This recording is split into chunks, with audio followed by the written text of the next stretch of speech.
What is up, everyone? Welcome back to your daily dose of Heroes of the Storm. My name is Serendeth, and today we are playing Kael'thas. Let's get into a game.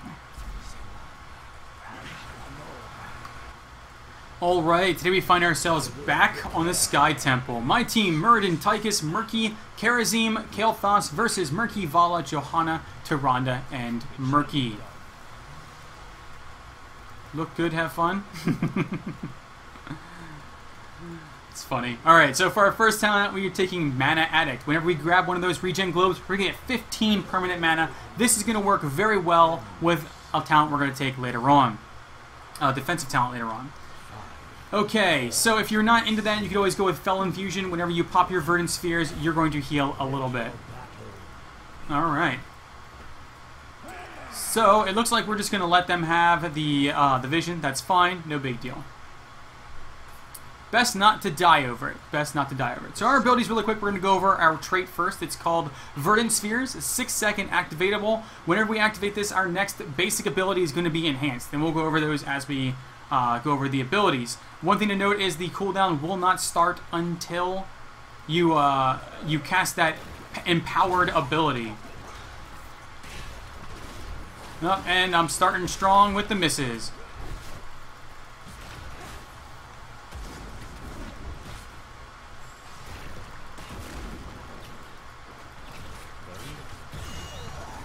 Okay. So our abilities really quick. Q is called, I don't know if I can kill this at the time. Can I get it? Yeah.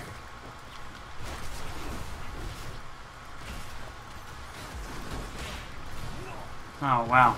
It's going to be one of those lanes today. And it's going to be one of those days where I just miss every single skill shot. Jeez. Okay.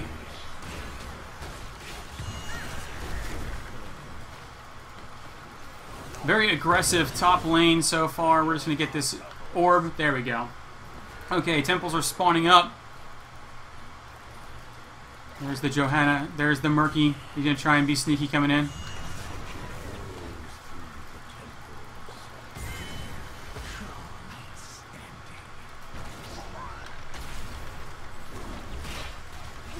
Alright, it looks like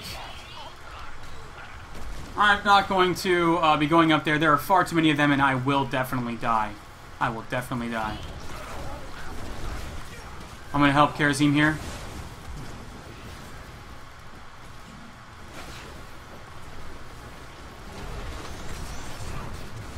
Okay.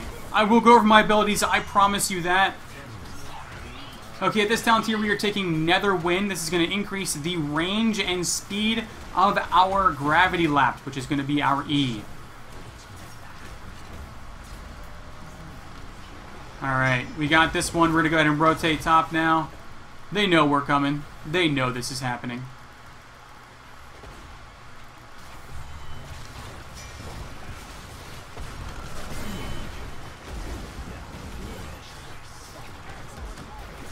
Excellent work! I 100% agree. Alright, I'm just going to sit in the temple. This will give me a great chance to talk about our abilities really fast. And we're going to do this really quick as my team is fighting down there, and we're going to get into action almost immediately, I can guarantee it. Okay, Q is called Flame Strike. This is a area effect skill shot that will deal a bunch of damage in that area after a few seconds. It will boost up then fire.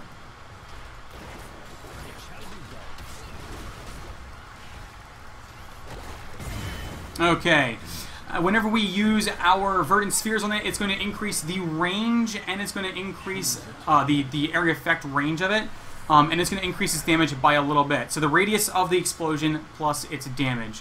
Okay, so I'm going to rotate down here in the bottom lane just so we can start getting some more pressure down here. We're going to be taking Fissure Bomb with this talent here, increases Living Bomb's explosion radius and damage by 30%. Let's make sure Living Bombs hit harder and the explosion much bigger.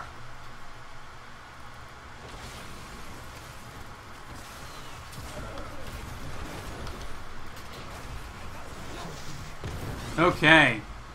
Our W is called Living Bomb. This is a targetable damage ability. It will... He went with the grenade. Okay.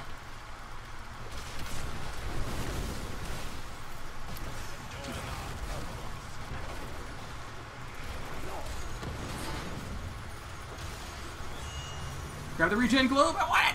Ah! All right. So Living Bomb, this is going to deal some damage, and then after a short delay, it's going to explode, or if the target dies, or if you put another Living Bomb in the target. Now here's what's nice about this, what's nice about Living Bomb. When you use your Verdant Spheres, you are going to make it free of mana and a cooldown. So you're going to make it basically able to be cast twice right in a row, and that is what's fantastic about the ability. Ooh, nice dodge. Okay, we're going to go and back out now. So the idea is you can toss 2 of them on the target. The first one will explode, and then the second one will sit there and then go off shortly afterwards.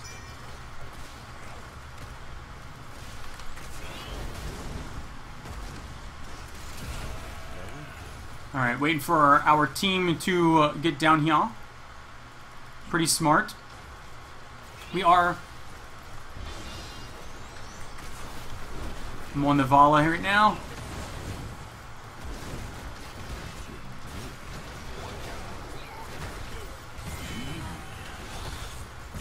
Okay. Nice job.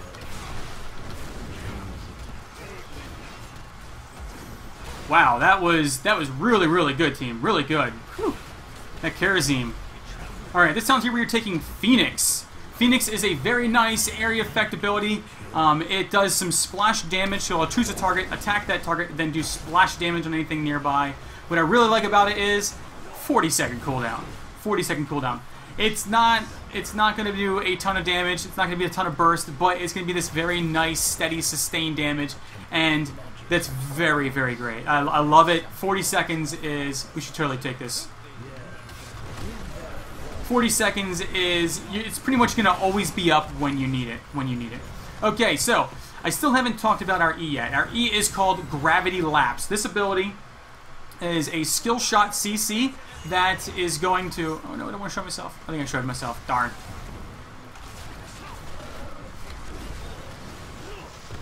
It's a skill shot CC. It will knock the first person it comes across into the air for 1.5 seconds.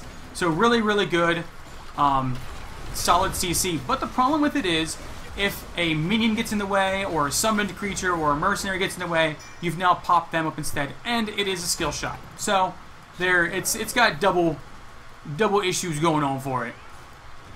The skill shot definitely makes it sometimes very difficult to hit, but we have extra range and extra speed, so hopefully it'll be a little bit easier for us. I'm hoping. Alright, we are pushing in with the boss. We're going to go ahead and toss this out there. Toss our Phoenix out there to deal extra damage. So what's nice about the... Sorry, big fight, big fight. Get that tower down. Uh-oh. I am octograbbed. I am a goner. I'm a goner. Okay, so whenever you use your Verdant Spheres on the Gravity Lapse, it will CC the first 3 targets it hits, so it makes it much, much easier to grab those CCs, and if the enemy is all grouped up, it's also going to CC all of them, so a really great area CC. So they just stomped us right there. It's all good. They just stomped us hard. Alright. I'm going to go here. We're taking Chain Bomb. Now, at 13, this is where our damage starts to get amped up. Chain Bomb, what this is going to do is when Living Bomb explodes, it is going to bounce to 3 nearby targets, prioritizing heroes. So it's going to prioritize heroes over everything else. Toss our Phoenix out there. This is a great zoning tool. Get them all grouped up for that Living Bomb. There's that Octo grab on me. Oh. Needs to run. Needs to run. Let me tap.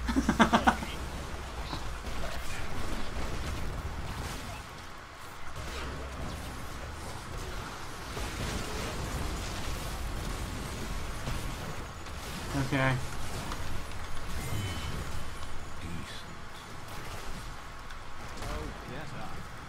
Okay, so Murky had the entire bottom shrine, and we are now going to take this one.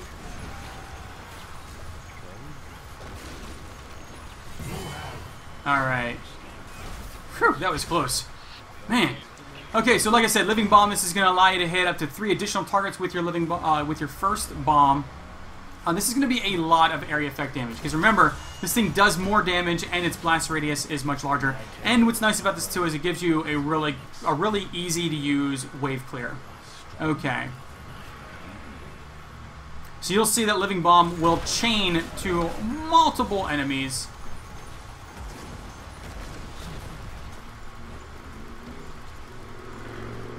Chain to multiple enemies, which is absolutely fantastic. That being said, Kael'thas, up until and even beyond 16, his defensive, he's a very squishy, easy to kill target. He's very susceptible to stuns, slows, any form of like.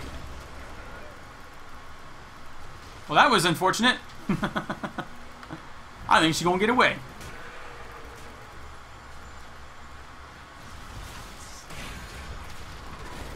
No, I missed. There we go. She's going down. Okay, at this talent here, we are going to be taking Arcane Barrier. So Arcane Barrier, this is why this is what is going to be enhanced heavily by our orb collection throughout the entire match.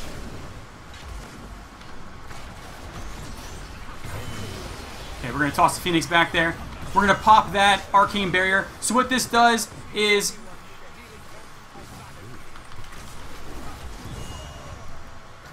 Darn.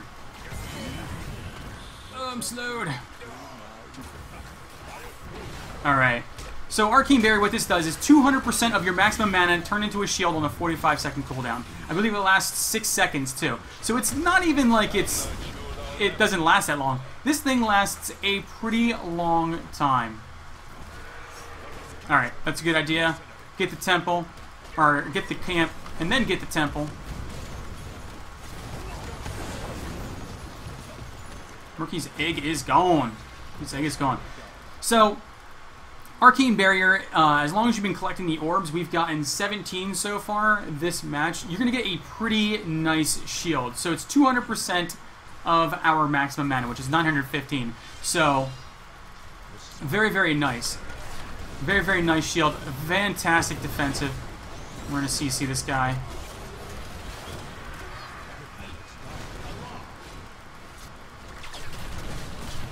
Oh. Octograb got me. We're going to pop that barrier. Whew. I think barrier and the monk saved me.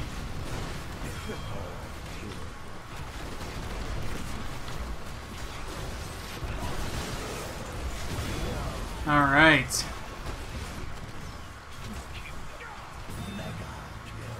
I'm sitting on the tower. This thing's going to continue to fire. So it's funny, I have been getting a lot of Sky Temple and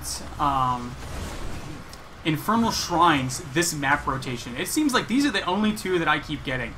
I've gotten a few intermittent ones here and there, but not when I'm recording. It has been pretty crazy. I've been pretty consistently getting this map and Infernal Shrines. I think that I've gotten Infernal Shrines multiple times in a row. At least twice in a row, once, at least. At least it feels that way. That may not be true. That may not be true at all. It just feels that way sometimes. It definitely does. Alright, we're gonna go back. We're gonna get full mana. Murgle, lurgle, lurgle, lurgle. That was a terrible Murky impersonation.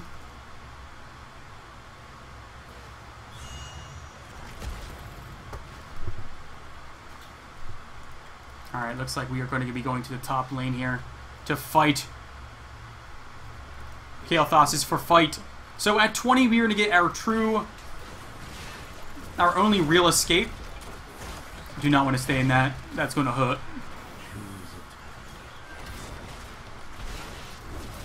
She's going to die now. Yep, Living Bomb got her. Okay, we're taking Bolt of the Storm at 20. Bolt of the Storm. This is going to allow you to teleport, get out of those very, very tough and dangerous situations that I tend to find myself in a lot as Kael'thas.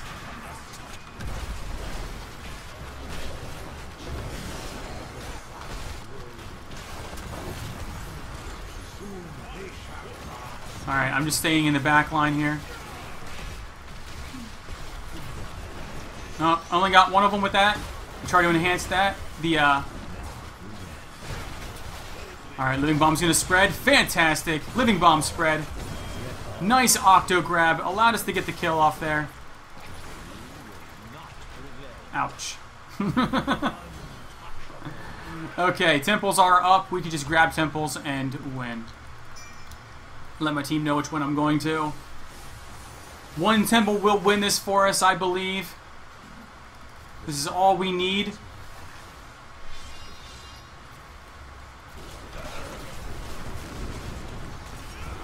Alright, I'm just going to position myself so that way when the enemy comes, I am not directly in their lane of fire.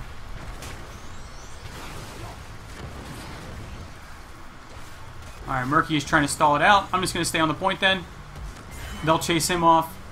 And that is GG. That is GG. I just cannot stress enough how powerful these temples are. One temple at the very end of the game, if they have all structures down, will kill their core as long as, you know, a certain amount of time has passed and the shield isn't super enhanced. One temple, that's all you need to hold. That's it. That's all you need. The temples are incredibly powerful. Incredibly powerful. Okay, let's go over our talents because I know that I missed a bunch during this. This is a very intense game at the start. At level 1, we take Mana Addict because it syncs very well with our level 16 talent. Mana Addict, whenever we grab those regen orbs, we're going to get 15 permanent mana. At 4, we take Netherwind just because Gravity Lapse increases the range and speed of it. It's a little difficult to hit sometimes, especially with characters who jump around a lot. But this is going to allow you to hit it a little more often. It is still a skill shot though, and this is kind of like your only escape up until level 20. So I need to get better with hitting it. And if you're going to play Kael'thas and you get really good at hitting it, try and save it for defense. That way, when people jump on you, you can at least try and get away. Again, though, he's very susceptible to stuns and slows and roots and things like that, just because he has no real escape.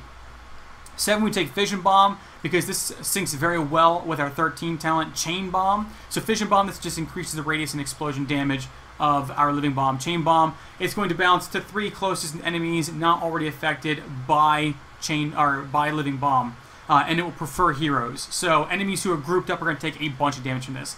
At 10, we take Phoenix, just because I like the 40-second cooldown. I like how much damage it does, and it does a lot of structural damage. 40 seconds, though, you can toss this thing out on a structure, watch it burn down a structure. They can't destroy it, they can't stop it, it just does damage. Now, there are ways you can cheese it a little bit because it will try and focus people, and you can try to move the splash damage away from a structure, but that's like pro-level stuff. At 13, I said Chain Bomb, like I said. 16, Arcane Barrier, 200% of our maximum mana is turned into a shield for 6 seconds. So we gain a shield, not turn into, we gain a shield equal to 200% of our max mana for 6 seconds. And of course, at 20, Bolt of Storm, pretty much a must on Kael'thas. He's extremely squishy. And without Bolt of Storm, you just get yourselves into situations that are very difficult to get out of, especially with people who can jump and close the distance very well. But that is going to be it for today. I apologize it took me so long to get through his basic abilities. This map, this game was a little intense at the start, and sometimes it can be a little difficult to get through all of those, especially when each of his 3 base abilities has another enhancement on top of it. But like I said, that's going to be it for today. Thank you all very much for watching, and until next time, I will catch you all later.